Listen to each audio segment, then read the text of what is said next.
Good morning viewers, నమస్తే. నేను విజయ Chandrika. Breakfast news కి స్వాగతం. చేసిన పాపాలు ఊరికే పోవు, ఖచ్చితంగా వెంటాడి తరుముతూ ఉంటాయి. మనం వాటికి శిక్ష అనుభవించాల్సిందే, లేదా ఈ రోజు కాకపోతే ఏదో ఒక రోజు పాపం పండుతుంది అని అంటూ ఉంటారు. కానీ నిజంగా చేసిన పాపం వెంటాడటం, తరమటం, దానికి సంబంధించి శిక్ష అనుభవించడం, లేదా దాని విషయంలో ఏం జరిగింది అన్న విషయంలో జరుగుతున్న పరిణామాలు ఆంధ్రప్రదేశ్లో చూస్తుంటే కళ్ళకు కట్టినట్టు నిజమే అనిపిస్తోంది. ఒకటా రెండా సోషల్ మీడియాల సైకోల రూపంలో చేసినటువంటి పాపాలు కానీ, లేకపోతే మనుషుల్ని ఎక్కడికక్కడ లేపుకెళ్ళిపోయి, లేకపోతే ఎక్కడికక్కడ ఎత్తేసి, జగన్ గారి భాషలో ఎత్తేయడం అనేది ఆయనే అంటారు. ఎత్తేయడం అంటే అరెస్ట్ చేయడం. సో ఎక్కడికక్కడ ఎత్తేసి వాళ్ళందరినీ కూడా తీసుకెళ్లిపోయి హింసించి చిత్రహింసలకు గురి చేసిన అంశాలు కానీ, ఇవన్నీ కూడా చేసిన పాపాలన్నీ కూడా ఒక్కొక్కటిగా తరుముతున్నాయి, వెంటాడుతున్నాయి, కళ్ల ముందు సాక్ష్యాలతో సహా బయటకు వస్తున్నాయి. ఇప్పుడు పూర్తి స్థాయిలో ఊచలెక్క పెట్టాల్సిన పరిస్థితి వచ్చేస్తుంది. రఘురామ కృష్ణరాజు గారు ప్రస్తుతం ఆయన ఎంపీగా ఉన్న సమయంలో ఏదైతే జరిగినటువంటి కస్టోడియల్ టార్చర్ వ్యవహారమే తీసుకుందాం. ఏ స్థాయిలో ఆ పాపం పండిందంటే, పూర్తి స్థాయిలో రిటైర్ అయిపోయినా కూడా ఒక అడిషనల్ ఎస్పీగా, ఓఎస్డీగా వచ్చినటువంటి విజయపాల్ జగన్ గారి కళ్లల్లో ఆనందం కోసమో, మరి ఎవరి కళ్లలో ఆనందం కోసమో ఆయన చేసినటువంటి ప్రవర్తన, వ్యవహార శైలి కళ్లకు కట్టినట్టు, పూసగుచ్చినట్టు రిమాండ్ రిపోర్ట్లో కోర్టు దృష్టికి, గుంటూరు కోర్టులో ప్రాసిక్యూటర్ అన్ని కూడా తీసుకెళ్లిన అంశాలన్నీ కూడా, రిమాండ్ రిపోర్ట్లో పొందుపరిచిన అంశాలన్నీ కూడా నిజంగా చెప్పాలి అంటే సంచలనమే కలిగిస్తున్నాయి. అసలు ఇలా జరిగిందా అంటే 14 రోజులు రిమాండ్ విధించారు, కస్టడీకి ఇవ్వాలన్న వాదనతో ఏకీభవించారు, అనేక విషయాల్ని పొందుపరిచారు అందులో. సో రఘురామ కృష్ణరాజు గారిని తీవ్రంగా వేధించారు. నవ్వుతూ సిఐడి కార్యాలయానికి వచ్చిన వ్యక్తిని నడవలేని స్థితిలోకి బయటికి తీసుకొచ్చేసిన అంశాన్ని ఇవన్నీ కూడా కోర్టుకు విన్నవించారు. కాళ్లను తాళ్లతో కట్టేసి కొట్టారని, గుండెలపై కూర్చుని చావబాది చంపడానికి ప్రయత్నించారని, దాన్ని హార్ట్ అటాక్ గా చిత్రీకరించి బయట ప్రజానికానికి చూపించాలనుకున్నారని, అలాగే మిలిటరీ ఆసుపత్రి వైద్యులు ఇచ్చిన నివేదికలో కూడా శరీరంపై గాయాలున్నాయని, దీని విషయంలో కూడా జీజీహెచ్ పూర్తిగా రిపోర్ట్ మార్చి ఇచ్చింది. అప్పుడు డాక్టర్ ప్రభావతి గారు దాన్ని అక్కడున్న డాక్టర్స్ ని ఫోర్స్ చేయించి, అలాగే సెల్ ఫోన్ కుటుంబ సభ్యులకి విషయంలో కూడా జరిగిన తతంగం గాని, అనుచిత వ్యాఖ్యలు చేసిన అంశాలు గాని, పూర్తి స్థాయిలో రిమాండ్ రిపోర్ట్లో సంచలనమైన 11 పేజీల రిమాండ్ రిపోర్ట్లో సంచలన విషయాలు బయటకు వస్తున్నాయి. సో మనం జాగ్రత్తగా కూడా గమనిస్తే సంచలన విషయాలన్నింటినీ కూడా కోర్టు దృష్టికి తీసుకువెళ్లారు. అలాగే ఇవన్నీ కూడా ఏకీభవించింది, కస్టడీకి ఇచ్చారు. అయితే ఇదొక్క అంశమే కాదు, మనం ఇక్కడ జాగ్రత్తగా గమనిస్తే x ray of left foot discloses that undisplaced fracture of the digital phalanx of the second to.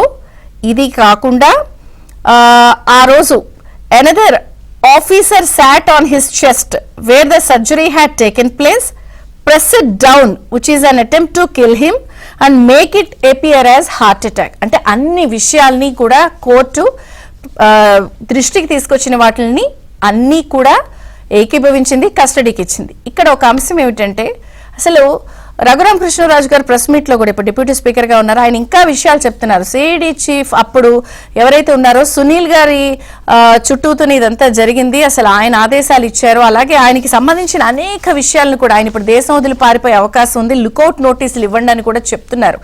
అలాగే ఆయనకి సంబంధించిన అనేక అంశాలని, చేసినటువంటి కరప్షన్ గాని, చేసినటువంటి పాపాలని గాని, ఇలా అనేక విషయాలు ఒక్కొక్కటిగా కూడా ఆయన చెప్తున్నారు.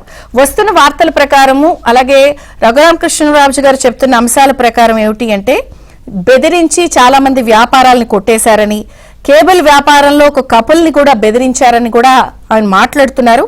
అలాగే ఇంకొక చీకటి సామ్రాజ్యాన్ని కూడా గవర్నమెంట్ని అడ్డం పెట్టుకుని నిర్మించుకున్న వ్యవహారం, అలాగే ఇవన్నీ కూడా బయట పెట్టినందుకు ఇలాగా టార్చర్ చేసిన అంశం, ఇవన్నీ కూడా చెప్తున్నారు. అలాగే ఈ కేసులో ఇన్వాల్వ్ అయినటువంటి ఆఫీసర్స్, ఇవన్నీ కూడా పూర్తి స్థాయిలో అందరూ బయటకు వస్తారా అంటే పాపం పండబోతోందా, అందరూ కూడా పూర్తి స్థాయిలో ఇరుక్కున్నట్టేనా అనేది స్పష్టంగా కనిపిస్తోంది రిమాండ్ రిపోర్ట్లోని అంశాలన్నింటినీ మనం గమనిస్తే. ఇదే కాకుండా సోషల్ మీడియా సైకోల పాపం విషయం కూడా తీసుకుంటే, మనం హైకోర్టు నిన్న చాలా సీరియస్ అయింది. ఎవరైతే సీనియర్ జర్నలిస్ట్ విజయబాబు వేసినటువంటి పిల్ అర్థం తెలుసా మీకు? ప్రజా ప్రయోజన వ్యాజ్యం. దేనికి ప్రయోజనకరం ఇది? ఇష్టం వచ్చినట్టు వాళ్ళు ప్రవర్తించి బ్లాంకెట్ ఆర్డర్స్ ఇవ్వము, కిరాయి మూకల్లా పనిచేసిన వాళ్ళందరికీ శిక్షలు పడాల్సిందే, వాళ్ళందరూ అరెస్ట్ అవడంలో తప్పేం లేదంటూ కూడా 50,000 రూపాయల జరిమానా కర్రగాల్చి వాత పెట్టిన స్థాయిలో మొట్టికాయలు వేసి చాలా సీరియస్ అయ్యి ఆయనకి ఫైన్ వేసింది.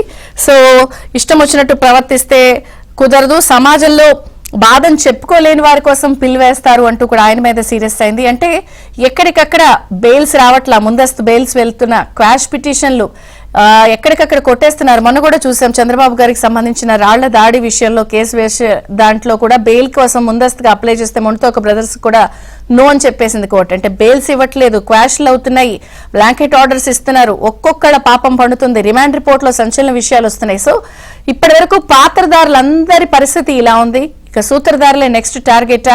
ఇక కలుగుల్లోంచి అందరూ బయటికి రాబోతున్నారా? మరి RRR గారు చెప్తున్నటువంటి అంశాల విషయంలో సునీల్ తో పాటు మిగిలిన వాళ్ళందరిపై కూడా ప్రభుత్వం దృష్టి సారిస్తుందా? వారు చేసినటువంటి చీకటి నేరాలు, చీకటి సామ్రాజ్య నిర్మాణం ఎవరు చెప్తే చేశారు, ఇవన్నీ కూడా త్వరలో బయటకు మొత్తానికి చేసిన పాపానికి సంబంధించి ఒక్కొక్కరిగా అరెస్ట్ అవుతున్నారు. పరిణామాలు క్లియర్ గా కనిపిస్తున్నాయి. ఇక పాత్రదారులందరి పరిస్థితి ఇలా ఉంటే సూత్రధారులు కూడా త్వరలో బయటికి రాబోతున్నారా? విజయపాల్ కి సంబంధించిన రిమాండ్ రిపోర్ట్ లో కూడా సంచలన విషయాలు ఇవే చెప్తున్నాయా? చర్చిద్దాం. మనతో పాటు జాయిన్ అయ్యారు అడ్వకేట్ ముప్పాళ్ల సుబ్బారావు గారు, టీడీపీ నుంచి కనపర్తి శ్రీనివాస్ గారు, జనసేన నుంచి గాది వెంకటేశ్వరరావు గారు. అందరికీ స్వాగతం అండి. ముప్పాళ్ల సుబ్బారావు గారు నమస్తే, బ్రేక్ఫాస్ట్ న్యూస్ కి స్వాగతం. క్లియర్ కట్ గా the acts of accused officers attempt to murder, custodial torture, criminal conspiracy, మూడు చాలా క్లియర్ అనేది కోర్టుకి విన్నవించిన దాన్ని ఏకీభవించింది, కస్టడీకి ఇచ్చింది. నెక్స్ట్ ప్రేరేపించిన వాళ్ళు, డైరెక్ట్ చేసిన వాళ్ళు వీళ్ళందరూ కూడా రాబోతున్నారా? ఈ రిమాండ్ రిపోర్ట్ తో ఇక అన్ని తేలినట్టేనా? ఒకటి మేడం గారు, ఆల్రెడీ ఇప్పటికే మెడికల్ ఎవిడెన్స్ దాదాపుగా ప్రూవ్ చేసింది. రెండోది, సుప్రీంకోర్టు చెప్పిన జడ్జిమెంట్ల ప్రకారం చాలా స్పష్టంగా ఎవరైతే ఇన్వెస్టిగేషన్ ఆఫీసర్ ఉంటాడో కస్టడీ తీసుకున్న వ్యక్తికి ఏమైనా గాయాలు తగిలితే దాన్ని పూర్తిగా ఎక్స్ప్లెయిన్ చేసుకొని దాన్ని వివరించవలసిన బాధ్యత ఇన్వెస్టిగేషన్ ఆఫీసర్ మీద ఉంటుంది. కాబట్టి విజయపాల్ గారి పాపం ఆయన తప్పించుకునే అవకాశాలే లేవు. ఒకటి. రెండోది, అసలు ఆయన బర్త్డే రోజున అతన్ని తీసుకొచ్చేసి సిఐడి ఆఫీసులో పెట్టేసి, చిత్రహింసలో పెట్టేసి, దాంట్లో రిమాండ్ రిపోర్ట్ లో కూడా చాలా స్పష్టంగా రాశారండి. దీన్ని ఇంకొక విచిత్రం ఏం పాయింట్ రాశారండి దాంట్లో, పాపం వైఎస్ఆర్సీపీకి హార్ట్ అటాక్ థియరీ అనేది ఎప్పటి నుంచో వివేకానంద రెడ్డి గారి మర్డర్ కేసు దగ్గర నుంచి ఉంది. ఎందుకంటే అవినాష్ రెడ్డి లేకుంటే కాబట్టి వివేకానంద రెడ్డి గారి మర్డర్ కేసు కూడా ముందు ప్రచారం చేశారు కదా, ఇది హార్ట్ అటాక్ అని చెప్పేసి. గాయాలున్నా, గొడ్డల దెబ్బలున్నా, ఏమున్నా కానీ హార్ట్ అటాక్ థియరీని ప్రచారం చేశారు. అలాగనే దీంట్లో కూడా రఘురామకృష్ణరాజు గారు ఆల్రెడీ హార్ట్ పేషెంట్, ఆపరేషన్ చేయించుకున్నాడు. ఆయన మీద కూర్చొని ఆయన్ని హార్ట్ అటాక్ వచ్చి చనిపోయాడు అని చేయడానికి కావలసిన విచిత్రాలన్నీ కూడా ఆ రోజున ఇన్వెస్టిగేషన్ ఆఫీసర్ చేశారు. దీంట్లో ఒకటండి, మనకు పిఎస్ఆర్ ఆంజనేయులు అనేవాడు చాలా క్రూరంగా వ్యవహరించాడు వైఎస్ఆర్సీపీ ప్రభుత్వంలో. ఆయన పోలీస్ అధికారాన్ని మర్చిపోయాడు. చట్ట వ్యతిరేక చర్యలు జరిగినట్లో 100% ఆయన పాత్ర లేకుండా ఏది జరిగింది ఈ రాష్ట్రంలో అనుకోవడం, అది అచ్చెన్నాయుడు దగ్గర నుంచి ప్రారంభమైంది కావచ్చు, చంద్రబాబు నాయుడు గారిని అరెస్ట్ దగ్గర నుంచి కావచ్చు, లేదంటే పట్టాభి గారు కావచ్చు, టీడీపీ కార్యాలయాల మీద, చంద్రబాబు నాయుడు గారి ఇంటి మీద, అలానే అమరావతి రైతుల మీద. ఇక ఒకటి ఏంటండి, ఆల్రెడీ అన్నిట్లో కూడా ఆయన పాత్ర స్పష్టంగా కనబడింది ఇంటెలిజెన్స్ చీఫ్ గా. రెండోది సునీల్, అసలు ఆయన ఆగడాలకి అదుపు లేదు. అసలు ఆయన ఒక వైపున నేను అసలు వైఎస్ఆర్సీపీ నాయకుడిని అనే పరిస్థితుల్లో ఆయన వ్యవహార శైలి ఆయన చేశాడు. చివరికి ఏం చేశారు, ఇప్పుడు A3గా జగన్మోహన్ రెడ్డి గారు ఉన్నారు. పాపం వీళ్ళనే కాదండి సార్, సహజంగా జగన్మోహన్ రెడ్డి గారు ఏం చేస్తారంటే IPS IASలనే కాదు, మిగిలిన శాఖ వాళ్ళను కూడా తాను తనకు లొంగ తీసుకొని వాళ్ళ ముద్దాయిలుగా పెట్టే పరిస్థితి జగన్మోహన్ రెడ్డి హయాంలో సాగింది. దాంట్లో పాపం గుంటూరు గవర్నమెంట్ హాస్పిటల్ డాక్టర్ గారు, ఎందుకంటే పాపం మా భర్త వైఎస్ఆర్సీపీ భర్తను ఉపయోగించేసి తద్వారా ఆమెను మేనేజ్ చేసి ఆమె ద్వారా తప్పు రిపోర్ట్ ఇప్పించారు. అదేమైంది, ఆర్మీ హాస్పిటల్లో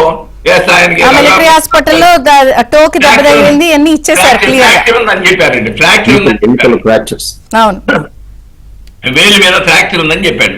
అవును. అంటే ఏమైపోయింది, విధి నిర్వహణ లోపానికి పాల్పడినట్టుగా వాళ్ళని నిర్ధారింపజేసి వాళ్ళని ముద్దాయిలుగా ఈ రోజు ఈ కేసులో పెట్టే పరిస్థితి. డెఫినెట్ గా ఈ కేసులో ఇంకా తిమింగళాలు ఉన్నాయి. సార్ ఒక్క విషయం చెప్పండి ముప్పాల సుబ్బారావు గారు, ఇప్పుడు సునీల్ గారు పివి సునీల్ గారు టాపిక్ ఎలాగో వచ్చింది కాబట్టి నిన్న రాత్రి ఆయన ఈ కేసు జరుగుతున్న టైంలో అసలు ఏమేమి ట్వీట్లు పెట్టారనేది ఆయన అకౌంట్ చెక్ చేస్తే ఒక ట్వీట్ చాలా ఇంట్రెస్టింగ్ గా కనపడింది. దీని మీద కూడా మీరు చెప్పండి.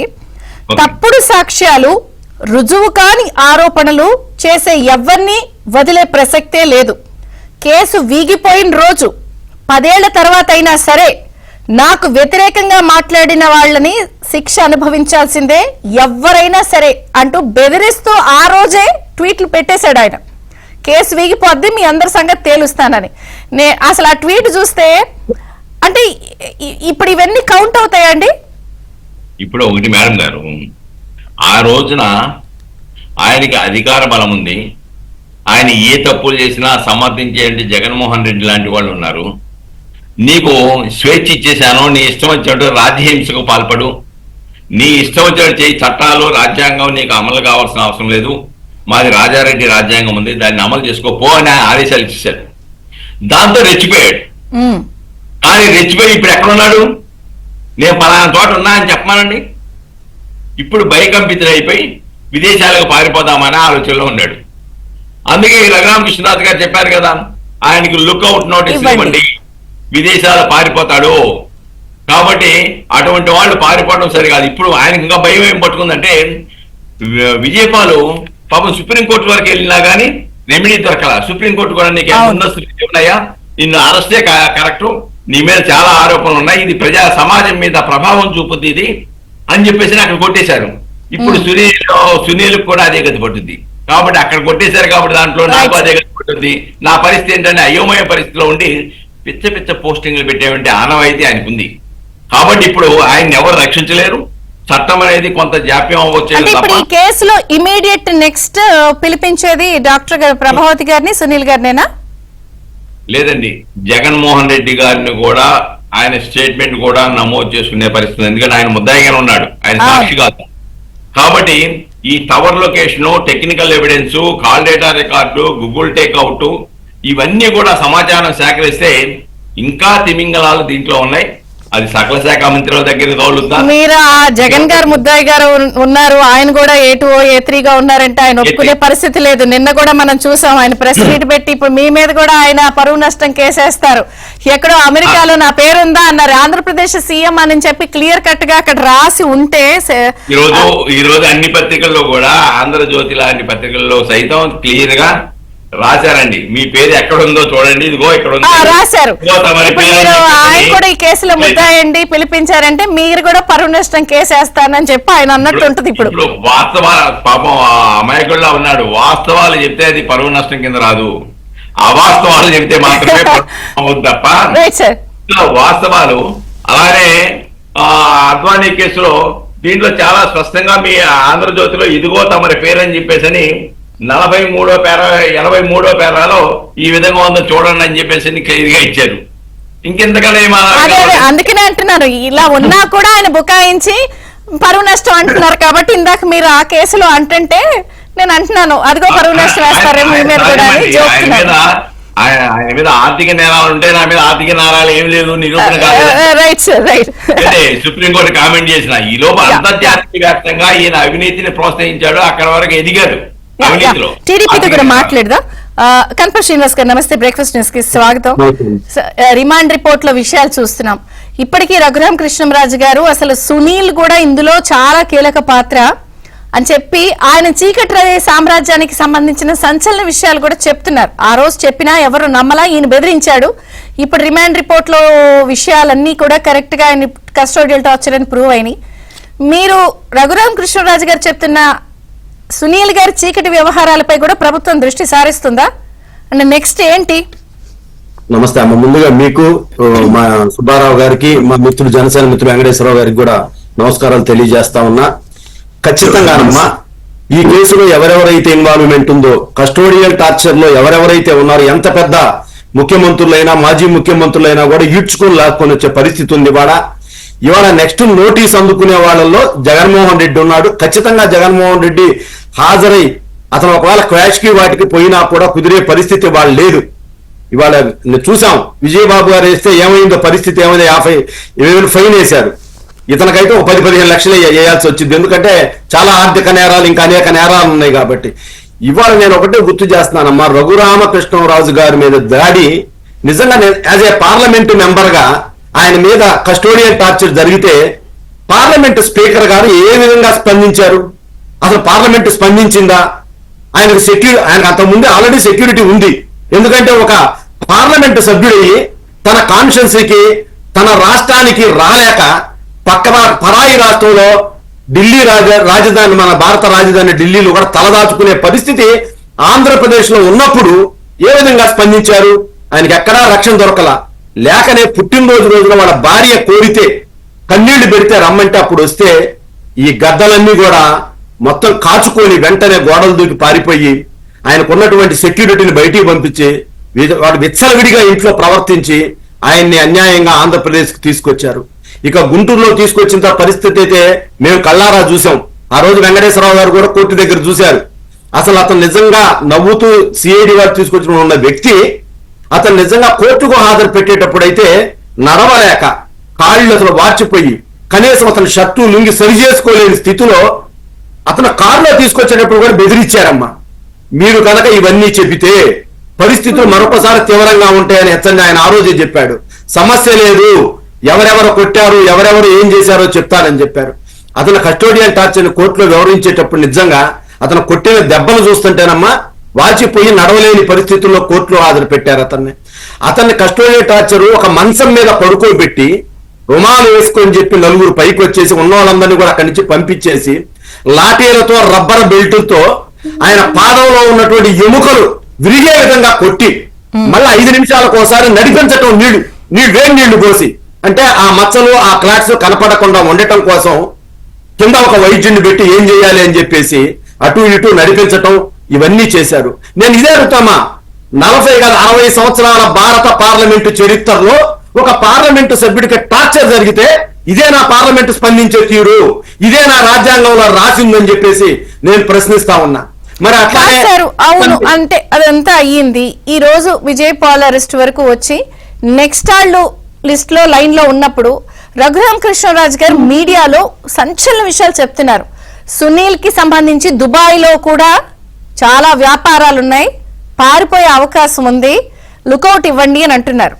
నేను ఈ పాయింట్ ఎందుకు స్ట్రెస్ చేస్తున్నానంటే ఇప్పుడు మీరు ఎవరెవరైతే కేసులు పెడుతున్నారో అరెస్ట్ కోసం వెళ్లే టైం వాళ్ళు ఇంట్లోంచే పారిపోతున్నారు. ఆర్జీవీనే తీసుకోండి, ఎక్కడున్నాడో తెలియదు, లేకపోతే ఎవరి కాళ్ళు అండర్ గ్రౌండ్ కి వెళ్ళిపోతున్నారు. ఇలా రకరకాలు జరుగుతున్నప్పుడు ఇతను కూడా తప్పించుకోకుండా పారిపోకుండా సునీల్ ని కట్టడి చేసేందుకు ఏర్పాట్లు అన్న చేశారా? రఘురామ కృష్ణరాజు గారు అతను పారిపోయే అవకాశం ఉందని చెప్తున్నాడు.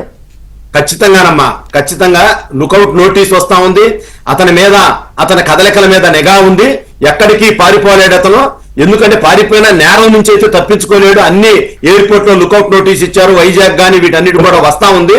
ఇబ్బంది ఏమి లేదు, అతను ఎక్కడికే ఎందుకు అతను చేసినటువంటి నేరాలు ఘోరాలు. ఈ సందర్భంగా ఒకటే గుర్తు చేస్తున్నారమ్మా, వీరిద్దరు విజయపాల్ కానివ్వండి, సునీల్ కానివ్వండి, పిఎస్ఆర్ ఆంజనేయులు కానివ్వండి, వీళ్ళు చేసిన నేరాలు ఇంతవరకు ఒక రఘురామకృష్ణరాజు అనే ఆయన ధైర్యంగా ఎదుర్కొన్నారు కాబట్టి ఈ విషయం బయట ప్రపంచానికి తెలిసింది. తెలియని ఘోరాలు నేరాలు ఇక్కడ నలందా కిషోర్ గారు కరోనా టైంలో తీసుకొచ్చింది ఈ విజయపాల్ ఇతనే అనంతపురం దాకా తిప్పి అతను చంపేశారు.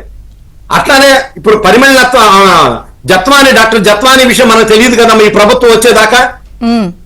అలాంటి జరగని నేరాలు బయటికి రాని సభ్య సమాజాన్ని తెలియ చాలా ఉన్నాయి. ఈ సందర్భంగా జగన్మోహన్ రెడ్డిని ఒక చిన్న మాట దూషించాడని చెప్పేసి ఒక మద్యం ప్రియుణ్ణి, దళిత మద్యం ప్రియుణ్ణి సాయంత్రం కల్లా మధ్య జరిగింది, హత్య చేశారు. పొంగనూరు శాసనసభ్యుడు పెద్దిరెడ్డి మనుషులు వెళ్ళి. నేను ఇవన్నీ కూడా విచారణ చేయమంటున్నా. ఇవన్నీ కూడా సుమోటోగా తీసుకోండి ఎక్కడ ఏం జరిగినాయో. ఇవాళ అవినాష్ రెడ్డి అనే అతను వాళ్ళ బాబాయిని హత్య చేయిస్తే ఈ జగన్మోహన్ రెడ్డి అతను హంతకుడుగా ఏమన్నా నాకు తెలియదు, సరిగ్గా గుర్తులేదు. అవినాష్ రెడ్డిని మీరు అరెస్ట్ చేయడానికి సిబిఐ మీనమేషాలు లెక్క పెట్టింది. మరి ఈ విషయంలో ఇప్పుడు మాత్రం ఆ రోజు కేంద్రం ఏం చేసిందమ్మా? సిబిఐ ఏమన్నా చేసింది? అరెస్ట్ చేయగలిగిందా? ఈయనకి ఇన్ని అవమానాలు జరుగుతున్నప్పుడు ఇవాళ ప్రభుత్వం మారితే ఈ విధంగా వచ్చి కేసు పెట్టి కేసు ఫైల్ అయి వాళ్ళందరూ అరెస్ట్ అవుతున్నారు. నేను ఇదే కోరుతా ఉన్నా, సుమోటోగా రావాల కేసులు అనేకం చాలా ఉన్నాయి. చంద్రబాబు నాయుడు గారు వైజాగ్ ఎయిర్పోర్ట్ లో ఒక దళితుల భూములు ఆక్రమించుకుంటే వైఎస్ఆర్సీపీ వాళ్ళని చూడటానికి వెళ్ళినప్పుడు వైజాగ్ లో చేసిన పరేందమ్మా ఎయిర్పోర్ట్ లో ఆపి ఆయన మీద కోడిగుడ్లు వేయటం, టమాటాలు వేయటం, బయటికి రాకుండా అడ్డుకుంటారా ఈ పోలీసుల ద్వారా? ఇది రాజ్యాంగబద్ధమా? దాని మీద కూడా విచారణ జరగాలి. ఇప్పుడు జగన్ గారికి నోటీసులు అంటున్నారు, వస్తారా అసలు ఆయన? ఇంకా ఆ రోజు డీజీపీ గారు కూడా ఈ విషయాలన్నింటినీ కూడా మౌనంగానే ఉన్నారు, బాధితులు వచ్చి బయటికి చెప్తుంటే. డీజీపీ గారు, సునీల్ గారు, డాక్టర్ ప్రభావతి గారు, ఇంకా ఈ కేసులో ఇన్వాల్వ్ అయిన వాళ్ళు, అసలు ఆ వీడియో రికార్డింగ్ ఏమైంది? ఇప్పుడు రికార్డ్ చేశారు కదా దాన్ని, అది ఎక్కడికి వెళ్ళింది, ఎవరికి చేరింది, ఎవరు చూస్తే ఎన్ని వస్తాయా? మీరు అది కాకుండా సునీల్ గారికి సంబంధించిన చీకటి వ్యవహారాలన్నీ కూడా చెప్తున్నారు ఆయన, వాటిల్లో కూడా మీరు చర్యలు తీసుకుంటారా? ఇదొక పాయింట్. ఇవాళ విజయపాల్ అనే అతను సుప్రీంకోర్టు దాకా పోయాడంటే దీని వెనక ఎవరున్నారు? సుప్రీంకోర్టులో గంటకి 10 లక్షలు 20 లక్షలు తీసుకునే న్యాయవాదిని పెట్టి ఇతను రక్షణ పొందడానికి ప్రయత్నించాడు. దీని వెనక ఎవరున్నారు? దీనికి పెట్టిన లాయర్లు ఎవరు? ఇవన్నీ కూడా ఆయన ఫోన్లు సీజ్ చేశారు. ఇవాళ రేపట్లో సునీల్ కుమార్ తో పాటు జగన్మోహన్ రెడ్డికి నోటీసులు అందుతాయి. సునీల్ కుమార్ రెడ్డి అరెస్టు తప్పదు. ఏ కేసులు కాదండి. నేను ఈ సందర్భంగా చెప్పిన గ్రూప్ 1 విషయంలో కూడా పిఎస్ఆర్ ఆంజనేయులు వివరించిన తీరు ఈ రాష్ట్ర నిరుద్యోగులకు అతను చేసిన అన్యాయం మీద కూడా విచారిస్తే కటకటాల పాలవక తప్పదు. వీళ్ళంతా కూడా కలిసి ఈ రాష్ట్రంలో ఏ విధంగా నేరాలు చేశారు, వాళ్ళని పట్టుకోవడానికి వెళ్ళేసరికి వాళ్ళు మైరైపోయి జంప్ అయిపోయి పారిపోతున్నారు కదా. అసలు ఆ ఛానల్స్ లో ఈ ఛానల్స్ లో కూర్చుని ఇంటర్వ్యూలు ఇస్తున్నారు, బ్రహ్మాండంగా సెల్ఫీ వీడియోలు వదులుతున్నారు, ట్వీట్లు వేస్తున్నారు, చూస్తున్నారు కదా మీరు. ఆర్జీవి ఏమో ఒక పక్క పారిపోయి దాక్కొని వీడియోలు పెడతా ఉంటాడు. నాకు ధైర్యం ఉంది, నేను ఎప్పుడు మరి అలాంటప్పుడు అంత పకడ్బందీగా ఏర్పాట్లు చేస్తున్నారా వాళ్ళు జారుకోకుండా? లేదా మళ్ళీ వాళ్ళు బెయిల్ తెచ్చుకుని కస్టడీ అయిపోయిన తర్వాత, రిమాండ్ అయిపోయిన తర్వాత మళ్ళీ బెయిల్ వచ్చేస్తే చూస్తా ఊరుకోవడమేనా? లేదమ్మా, ఖచ్చితంగా. అంటే మేము మరీ జగన్మోహన్ రెడ్డి లాగా రాజ్యాంగబద్ధం ఉల్లంఘించి గోడలు దూకి పట్టుకురాలేం గానీ ఖచ్చితంగా ఇవాళ ఉన్నాడు. ఎక్కడికి పోయాడు? ఎక్కడ దొరకకుండా పారిపోవడానికి చాలా ప్రయత్నం చేశాడు విజయపాల్. ఎక్కడికి పోయాడమ్మా? దొరికాడు. ఇవాళ ఎక్కడికి ఎవరు పారు. సునీల్ కుమార్ అనే అతను ఖచ్చితంగా శిక్షకు అర్హుడు, అరెస్ట్ అవుతాడు as early as possible. Right sir, right. Janasena opinion కూడా తీసుకు. జనసేన నుంచి గాదే వెంకటేశ్వర గారు. నమస్తే అండి, బ్రేక్ఫాస్ట్ న్యూస్ కి స్వాగతం. ఒక రకంగా చెప్పాలి అంటే మీ అధినేత డిప్యూటీ సీఎం పవన్ కళ్యాణ్ గారు ఆ రోజు చాలా ఆవేదనతో ఏంటి అసలు ఇది శాంతి భద్రతల లేకపోతే ఈ కేసెస్ అంశం విషయంలో ఆయన ఒక సీరియస్ ఎమోషన్ ఎక్స్ప్రెస్ చేశారు. దాని తర్వాత చూస్తే అన్ని కేసెస్ చాలా వేగంగా పురోభివృద్ధి చెందుతున్నాయి. ఒక్కొక్కళ్ళు కలుగుల నుంచి బయటకు వస్తున్నారు. ధర్నాలే పెడుతున్నారా, లేకపోతే కోర్టులు వాళ్ళకి నో బెయిల్ నో క్వాష్, లేకపోతే నో బ్లాంకెట్ అన్ని చెప్తోంది. సాటిస్ఫైడా జనసేన? ముందుగా మీకు అలానే ఫ్యాన్లో ఉన్నటువంటి పెద్దలు సుబ్బారావు గారికి, శ్రీనివాసరావు గారికి శుభోదయం అండి. అంటే సాటిస్ఫైడ్ అనేది కాదు, కానీ మేము ఏదైతే ఒక మార్పు అంటున్నామో, ఒక మార్పు రావాలి ఈ రాష్ట్రంలో ఉన్నటువంటి వ్యవస్థలో అనుకుంటున్నామో అది కొంచెం మొదలైంది అని అనిపిస్తుంది. అందుకే నేను మిమ్మల్ని ఆ క్వశ్చన్స్ అడగకుండా మీరు మార్పు అంటారు, పవన్ కళ్యాణ్ గారు గట్టిగా వచ్చి నేను తీసుకుంటా చేతిలో లేతే నాకు ఇవ్వండి మంత్రదండం అంటారు. బట్ అటు నుంచి స్టార్ట్ అయింది కాబట్టి మీరు సంతృప్తిగా ఉన్నారా ఈ పురోభివృద్ధి లేదా జరుగుతున్న కేసెస్ వ్యవహారంలో పరిణామాలపై? అదే చెప్తున్నాను, సంతృప్తి కంటే కూడా మార్పు మొదలైంది కనిపిస్తా ఉంది. ఎందుకంటే ఇది ఒక కనువిప్పు కావాలి డిపార్ట్మెంట్ వాళ్ళకి, ముఖ్యంగా ఈ పోలీసులకు మరీ కనువిప్పు కావాలి. ఈ పోలీసుతో పాటు కర్మ వ్యవస్థలు కూడా కనువిప్పు ఉంది. ఎందుకంటే మీ ఉద్యోగ బాధ్యతను మీరు నిర్వర్తించకుండా ఎప్పుడైతే మీరు ఈ సోకాళ్ళు రాజకీయ నాయకులు చెప్పింది చేస్తూ వాళ్ళు చెప్పింది చేస్తే మనకు కావాల్సినంత దండుకోవచ్చు, కేవలం కరెక్ట్ ఉంది. దీని వెనక ఏంటంటే రాజకీయ నాయకులకు అవకాశం పెరిగితే సంవత్సరంలో కోట్లు సంపాదించుకోవచ్చు వీళ్ళకున్నటువంటి ఆ యొక్క స్టేటస్ ని బట్టి. అది పోవాలి. ఇప్పుడు మేము కోరుకుంటున్నది, మీకు ఉద్యోగం ఇచ్చింది, రాజ్యాంగ పరంగా ఉద్యోగం ఇచ్చి మీకు ఒక జీతం ఇస్తూ మీకు సకల సౌకర్యాలు కల్పిస్తూ ఉంటే మీరు చేస్తుందంటే మీరు దాన్ని అడ్డం పెట్టుకుని సేవ చేయాల్సినటువంటి ప్రజలు వదిలిపెట్టేసేసి రాజకీయ నాయకులు వెళ్ళామనుకుంటా, ఈ రాజకీయ నాయకులు కారుకు ముందు ఒకటి కారుకు వెనక ఒకటి పెట్టుకుని తిరుగుతూ ఉంటే ఇవాళ కలిపి పోవాలేదు అందరూ కూడా జరగాలి వీళ్ళకి. ఎందుకంటే ఇష్టానుసారంగా అసలు రాజ్యాంగాన్ని ఉల్లంఘించి ఒక వ్యక్తి మీద ఒక కేసు ఉంది, కేసు పరంగా పోండి, మీరు ఎవరు తగ్గదండి. అరే కేసు లేకపోయినా మీరే సృష్టించి తీసుకొచ్చి మీ ఇష్టానుసారం చేస్తా ఉంటే అంటే మనం ఇదే విషయంలో రఘురామరాజు గారి ఉదంతంలోనే మనం కనుక చర్చిస్తే ఒక పార్లమెంట్ మెంబర్కే ఆ విధంగా జరిగితే దట్టు అతను అధికార పార్టీ, అప్పుడు అతనే అపోజిషన్ కాదు కదా, అధికార పార్టీలో ఉన్నటువంటి ఒక ఎంపీకి ఆ రకంగా జరిగితే మీరు అసలు సామాన్య ప్రజలు ఏం చేస్తారు మీరు? ఎందుకంటే వీళ్ళందరికీ గత చరిత్ర ఉందండి, వీళ్ళందరికీ కూడా ఈ సోకాళ్ళు పెట్టి అందరికీ కూడా వీళ్ళు ఉద్యోగంలో ఉండగా ఏ రకంగా ఇప్పుడు పిఎస్ఆర్ ఆంజనేయులు తీసుకుంటే ఒక గుంటూరుకి ఎస్పీ చేశాడు. ఎస్పీ చేసినప్పుడు ఇతను చేసేటువంటి దార్శికాలు మామూలు కాదు. పైకేంటి నేనేదో రౌడీలందరూ అణిచివేస్తున్నానని చెప్పి ఒక ఇద్దరు రౌడీలు తీసుకొచ్చి విపరీతంగా టార్చర్ చేస్తే రిమైనింగ్ వాళ్ళందరూ కూడా కీ కట్టారు. ఏంటి సూట్ చేస్తాం అంటే కొన్ని కోట్లు సంపాదించుకున్నాడని ఒక ఎలిగేషన్ ఉంది ఆయన మీద, అప్పుడు గుంటూరులో ఎస్పీగా చేసినప్పుడు. వీళ్ళు అల్టిమేట్ గా ఏంటంటే ఈ అధికారాన్ని అడ్డం పెట్టుకుని రాజకీయ నాయకులు వెనకాల తిరుగుతూ సంపాదనే ధ్యేయంగా వీళ్ళు పనిచేస్తారు తప్పితే ఎవడో కూడా ఉద్యోగం చేయట్లేదు వీళ్ళు.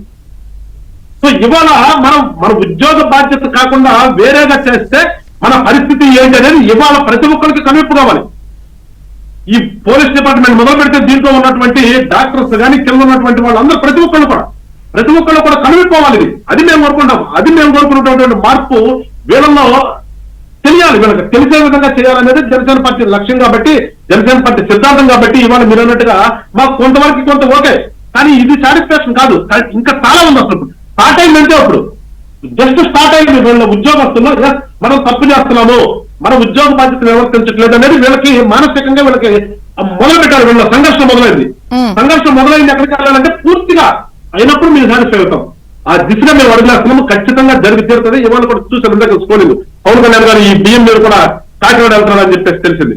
సో వీళ్ళందరికీ కూడా మరొకసారి చెప్తున్నా, ఎవడు కూడా అత్యుతంగా చట్టం చెప్తారు కదా, చట్టానికి అందరూ సమానం అన్నప్పుడు వీళ్ళు కూడా అదే చట్టానికి సమానలే. ఇక మరి ఈ కేసుతో ఒక పాయింట్ అయితే వాళ్ళ కరప్షన్ పాయింట్ ఇంకొకటి, వాళ్ళ చీకటి వ్యాపారాలు ఇంకొకటి, వీళ్ళకి ఎవరు చెప్పారో ఆ సూత్రధారులు ఇంకొక పాయింట్. ఇప్పుడు రఘురామకృష్ణరాజు గారు చాలా విషయాలు చెప్తున్నారు సునీల్ గురించి, ఆయన వ్యవహారాలు చక్కబెట్టినవి, డీల్స్, దుబాయ్ వ్యాపారాలు, ఎవరో కేబుల్ ఆపరేటర్స్ కప్పుల్ని బెదిరించినవి, ఇన్ని చెప్తున్నారు. వాళ్ళకి న్యాయం చేస్తారా?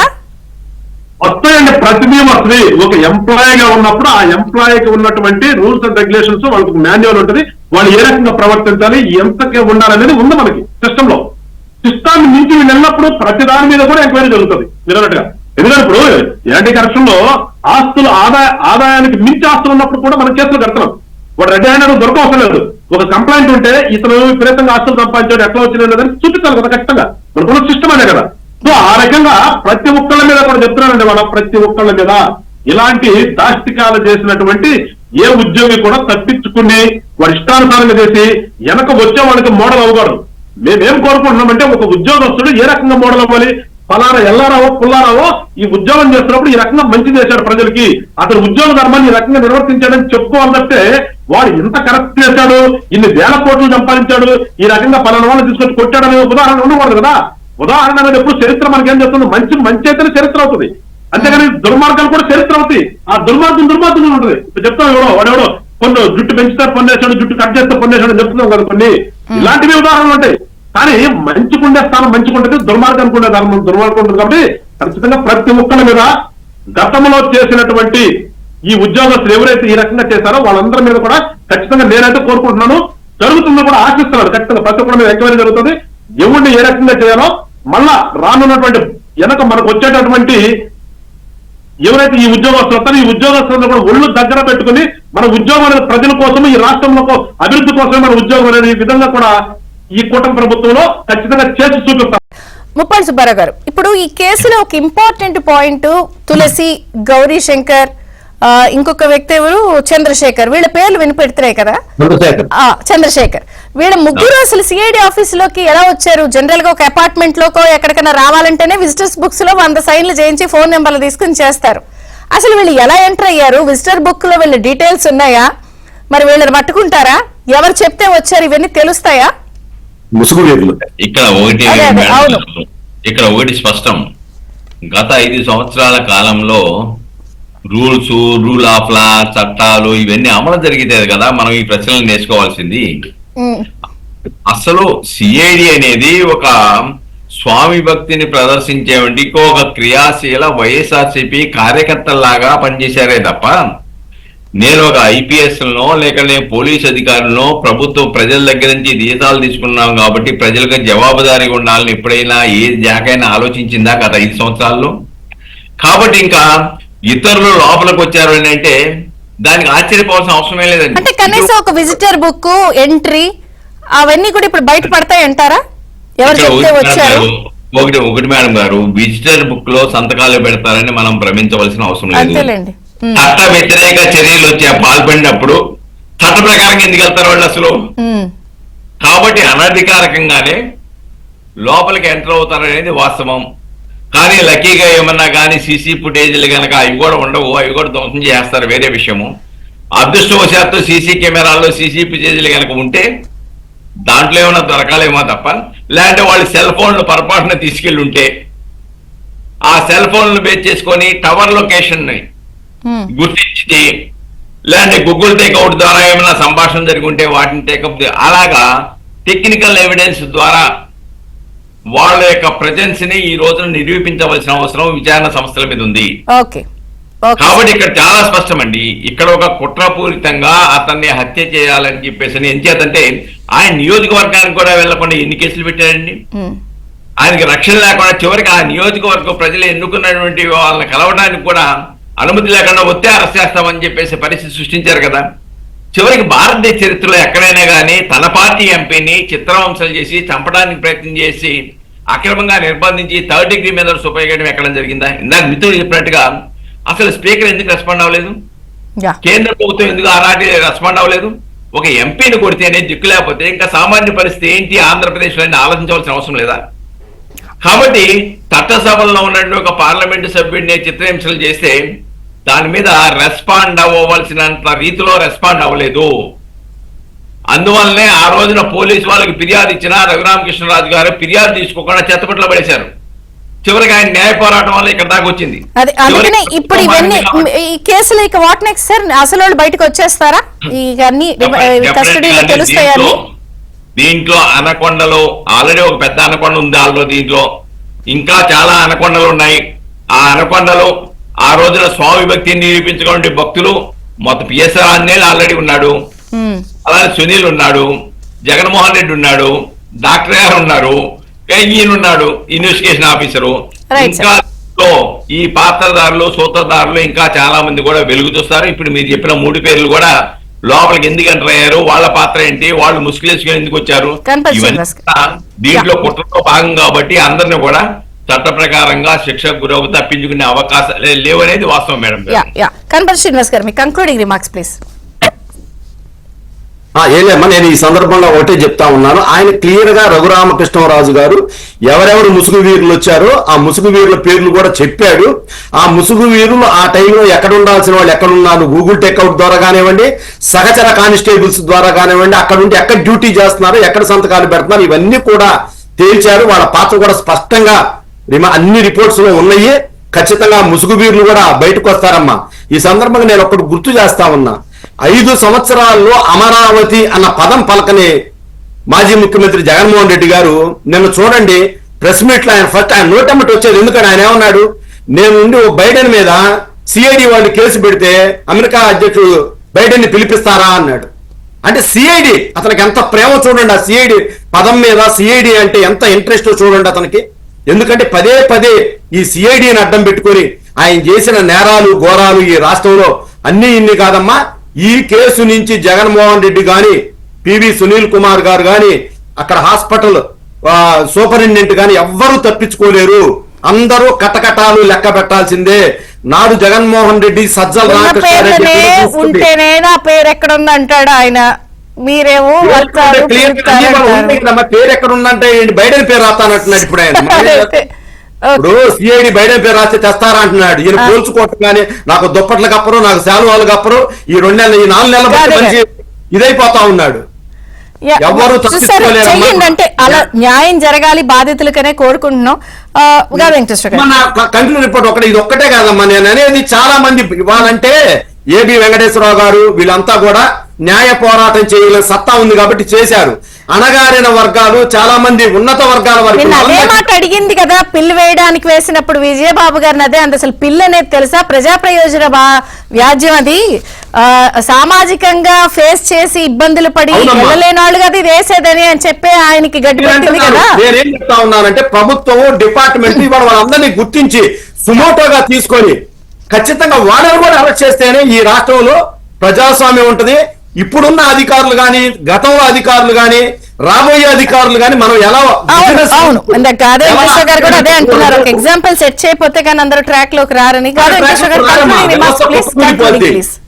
వ్యవస్థ కుప్పకూలిపోద్ది. ఖచ్చితంగా వీళ్ళందరూ అరెస్ట్ చేసి రిమాండ్ చేసి వాడు ఇప్పుడు అధికారులందరూ భయపడిపోతా ఉన్నారు. ఏదైతే అది మొన్న ఎవరైతే అరెస్ట్ చేశారో ఆ అనిల్ అనే అతను, బోరుగడ్డ అనిల్ అతనికి ఎవరైతే దుప్పట్లు దిండ్లు సరఫరా చేశారో వాళ్ళని కూడా, ఎందుకంటే అందరికి దుప్పట్లే శుభ్రంగా పడుకోబెట్టి అందరికి లాలవాడి జోలవాడండి. మరి అందుకే కదా అడుగుతున్నాం గట్టిగా, తప్పించుకోకుండా ఏదో చేయండి. గాదే కంక్లూడింగ్ ఇవ్వండి ప్లీజ్, 10 seconds. ఖచ్చితంగా ఇప్పుడు మనం కోరుకున్నది ఏదైతే రాష్ట్రంలో ఒక మార్పు కోరుకుంటున్నామో ఆ మార్పు తీసుకెళ్లాలని చెప్పేసి మేము పదే కోరుకుంటున్నామండి. ఇప్పటికైనా సరే ఈ సోకాళ్ళు వ్యవస్థలన్నీ కూడా మారండి. మేము ఇస్తున్న పిలుపదే, మీరు మారండి, మీరు ప్రజల కోసం పనిచేయండి. అంతేగాని ఏదో కొంతమంది మీరు ఎంచుకున్నటువంటి రాజకీయ నాయకుల కోసం కాదు. రాజకీయ నాయకుల కోసం వెళ్తే ఏమైతే అనేది ఇప్పుడు అందరూ చూస్తున్నారు. సో మళ్ళా చెప్తున్నాం, మేము ఈ రాష్ట్రంలో ఉన్నటువంటి అన్ని వ్యవస్థల్లో వాళ్ళు కూడా ఇక్కడ చూస్తున్నాం. ఇంత పెద్ద ఎత్తున ఐరాక్లో చూస్తున్నాం కదా, బియ్యం మాఫియా దగ్గర నుంచి ఇటు స్టాండ్ గాని ఒకటని కదా అన్ని కూడా. వీటన్నిటికీ కారణం ఏంటి? వ్యవస్థలు సక్రమంగా పనిచేయటమే. రాజకీయ నాయకులు ఎంతమంది ఉంటారు? 80 మంది లెక్క పెడితే 175 మంది కదా మనకున్న ఎమ్మెల్యేలు. 175 మంది ఎమ్మెల్యేలు చెప్పిన మాట మీరు కొన్ని వేల మంది ఎంప్లాయీస్ ఇని వాళ్ళ తలపుతే జరిగే పరిణామాలు ఏంటంటే ప్రభుత్వాలు మర్పించే ఉంటాయి. అందుకని మీరు రాజకీయ నాయకుల కోసం కదా పనిచేయాల్సింది. మీరు ఎప్పుడైతే ప్రజల కోసము మీ యొక్క ఉద్యోగ ధర్మాన్ని మీరు పాటిస్తారో ఖచ్చితంగా రాష్ట్రము బాగుంటది. రాష్ట్రంలో అన్నారు పాప సునీల్ గారు, నేను రిటైర్ అయిపోయినా కూడా ఈ చేసిన వాళ్ళని వదలనని ట్వీట్ వేశాడు ఆయన కూడా చెప్పాడండి. మన జగన్మోహన్ రెడ్డి గారు కూడా చెప్పాడు కదా, సప్త సముద్రాలు అవుతున్నాను వాసుకొస్తారని. వీళ్ళు ముందు వీళ్ళు పంపిస్తారు అక్కడికి, వీళ్ళు అక్కడికి వెళ్ళి కూర్చుని వీళ్ళు వాసుకొస్తారు కానీ వీళ్ళు రథం కాదు. ఇప్పుడు కానీ బుద్ధి తెచ్చుకోమని కోరుతున్నాం. ఆ మాట విజయపాలన అనుమానం, జైల్లో ఉన్న రిమాండ్ లో ఉన్న విజయపాలన అనుమానండి ఆ మాట.